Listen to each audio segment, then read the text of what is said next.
તો નમસ્કાર મિત્રો, કેમ છો બધા? મજામાં હશો અને આશા રાખું છું બધા મજામાં હશો. તો ફરીવાર તમારો ભાઈ તમારી આગળ નાનો બ્લોગ લઈને આવી ગયો મિત્રો. અને ઘણા ટાઈમથી મારો બ્લોગ નહોતો આવતો, એનું કારણ એક જ છે કે આપણે રહ્યા ગરીબ માણસ ભાઈ, એટલે લોકોને ત્યાં ગધેડે મજૂરી કરવી પડે. ગજબ બેજતી. તો બ્લોગમાં બન્યા રહેજો, હું તમને મારી ગધેડા મજૂરી બતાડું. તો ચલો.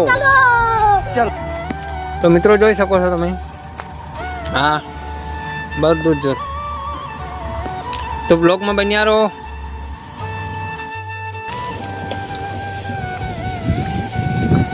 તો બ્લોગમાં બન્યા રહેજો મિત્રો. દેખો આ ડમ્ફર ભર્યું છે, બહુ શાનદાર નજારો છે ભાઈ. આ રીતિનો પ્લોટ છે,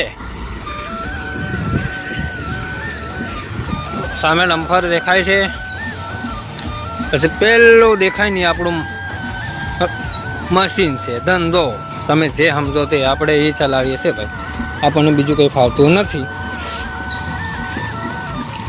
કીચડ છે યાર, ઉનાળો આવે જ આવા કરે તો બી રીતિની ભરેલી ગાડીઓ આવે છે ને યાર, એટલામાં.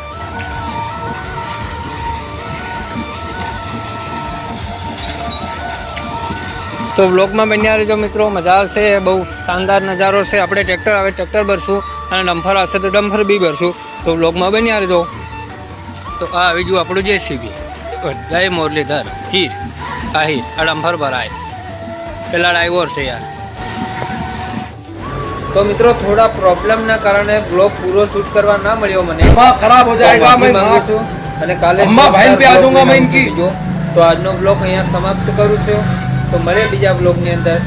ત્યાં સુધી બાય બાય, ટાટા.